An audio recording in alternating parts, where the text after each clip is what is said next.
Psikolojik olarak bir maç oynanıyor. Arkadaşlar bir maç oynanıyor. Ve bu maç yaşanmış olay ilk yarı Fenerbahçe 3-0 mağlup Galatasaray'a karşı. Meşhur bir maçtır. Evet. Soyunma odasına gidiyorlar. Dikkat edin. Bunu Rıdvan'dan biliyor. Arka planını anlatıyor. Arka planını bilmiyorsunuz çünkü. Soyunma odasına gidiyorlar ve orada antrenör Veselinovic, bir psikolog kendisi. Psikolog derken aynı zamanda spor psikologu değil. İşi çok iyi biliyor. Herkes suratları bir karış, moral motivasyon sıfır, kafaları önde, soyunma odasına gidiyorlar. Fırça yiyecekler belli. Veselinovic diyor ki kaldırın kafalarınızı. Arkadaşlar helal olsun diyor. Galatasaray çok iyi oynadı ve şampiyonluğu aldı. Boş verin, bırakın. Ben sizden bir şey istemiyorum. Yani şampiyonluğu değil. Maçı aldı. 3-0. Bana şunu yapın. İkinci yarıya başlayın 0-0 gibi bir gol atın ve 1-0 galip gelerek bana gelin. Yapar mısınız? Hepsi diyor. Yaparız tabii ya. Kolay. Bakın çerçeveyi değiştiriyor. Bakış açısını değiştiriyor. 3-0 mağlup olan bir takım arkadan bir gol daha yer 5-0 olur o maç. Fakat Veselinovic diyor ki arkadaşlar 0-0 gibi başlayın bir gol atın ve gelin. Ertesi devre gidiyorlar. Başlar başlamaz bir gol atıyor Fener 3-1. Sonra bir gol daha. Sonra 3-3 ve bir gol daha atıyorlar, 4-3 maçı kazanıyorlar. Bu maçın kazanılması arka plandaki psikolojiye bağlı arkadaşlar. Psikolojiyi bu kadar sağlam tutarsanız, başınıza ne gelirse gelsin, ben şuna inanıyorum, her sorun bir fırsattır. Her sorun bir fırsattır. Aslına bakarsanız her sorun size bir fırsat yaratır. O fırsattan faydalanmayı bilin. Bakın ama arka planı görmek, yani eğer birisi Hudeybiye anlaşmasının arkasını görmeseydi olur muydu öyle bir anlaşmadan avantaj çıkar mıydı? Sanki Müslümanlar için o kadar kötü bir anlaşmaymış ki Hudeybiye'den neler çıktı sonra? Arka planda.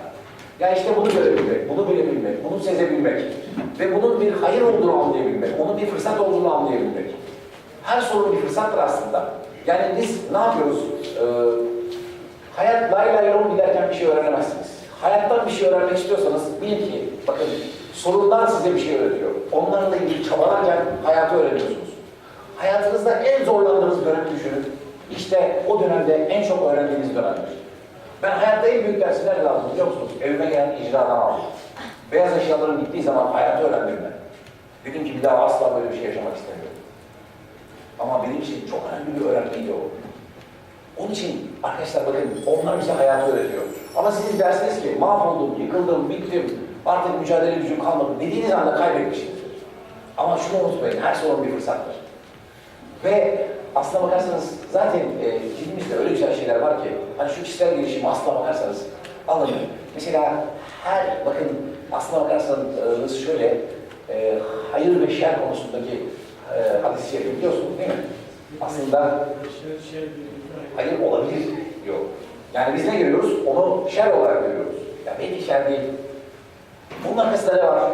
Bunun için yani iyi niyetten, samimiyetle devam etmek, mücadele etmek. Sonunda mutlaka bulacağız. Ben öyle şeyler gördüm.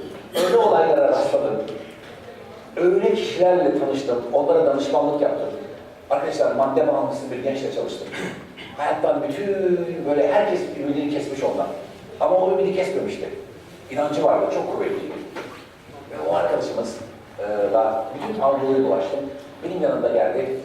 Ben de birlikte tüm Anadolu'yu dolaştım. Herkes böyle eleştirdi. Niye bu çocuğu taşıyorsun yanında diye. Bu dedi işte madde bağımlısı. Arkadaşlar şu anda bir iş alalım. Sabun imalathanesi var.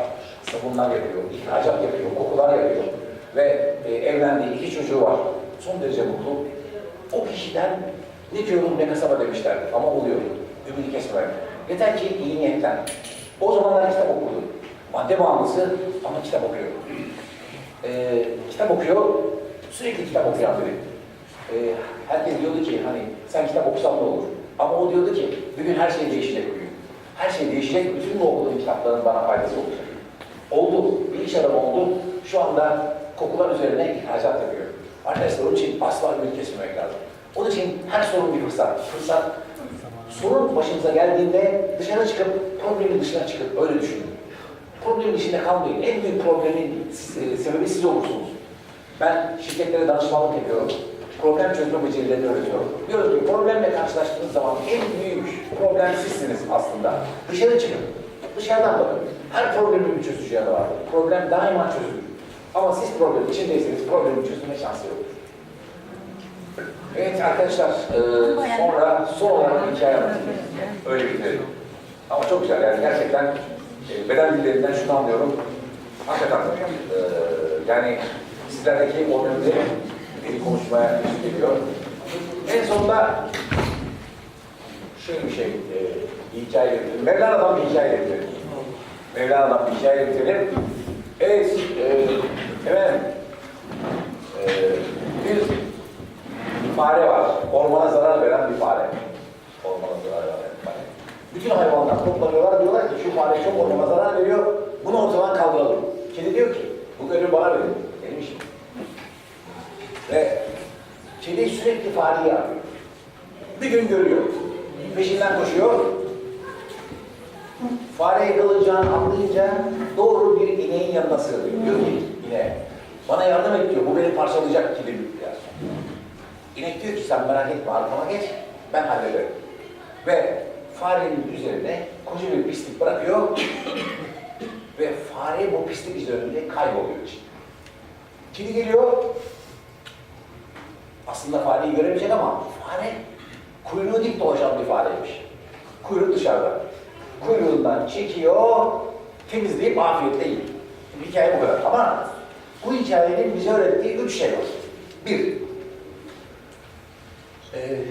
Üzerinize pislik atan herkesi düşman zannetmeyin. Çünkü eleştiriler yapar falan, sizi seviyordur belki. 2. Sizi pislikten çıkaran herkesi dost zannetmeyin. 3.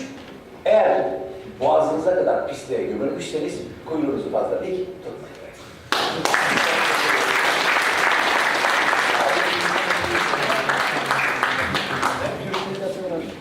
Hocam en güzel bu son bir söyledim. Hocamızın bu konuşmalarından dolayı teşekkür ediyoruz. Hocamız ve misafirlere ufak birer hediyemiz olacak. Zekeriya Başkanım, hocamızın hediyesini takdim etmek üzere sizleri buyurun davet ediyoruz böyle. Hocam teşekkür ediyoruz. İnşallah daha sonraki programlarda Budur Üniversitesi öğrencisi kardeşlerimizi böyle şeyler bulursa inşallah daha verimli, daha güzel sohbetlerimiz olacaktır sizinle. İnşallah. Memnuniyetle. Çok sevdik burayı. Biz de teşekkür ediyoruz. Sağ olun. Evet, ooo süper. Ooo, hatırlamasın. Evet. Alkışlıyoruz.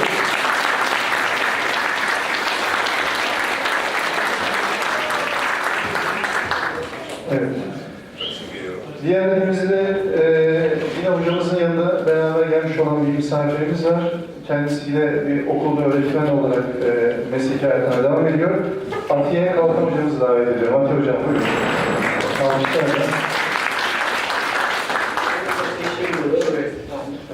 Zekeriya Bey'in işi, yenge hanımı davet ediyoruz. Hediyesini takdim etmek üzere. Buyurun, buyurun efendim. Alkışlar.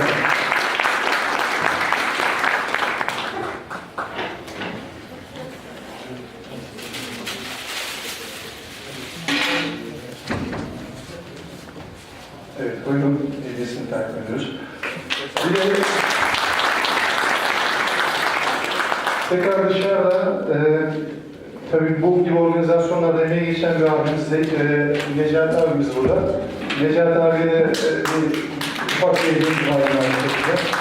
Hediyesini takdim etmek üzere de Ahmet Başkanımı davet ediyorum. Zekeriya Başkanım, Ahmet Bey buyurun. Evet.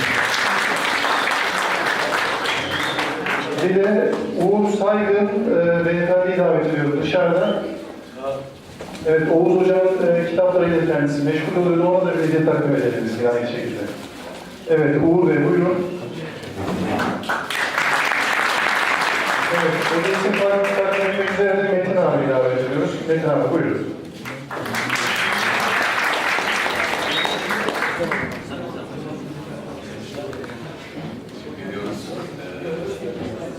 Evet, bir de yönetimdeki arkadaşlarımızı buraya davet ediyoruz. Bir resim alacağız kendileriyle beraber. Evet arkadaşlar.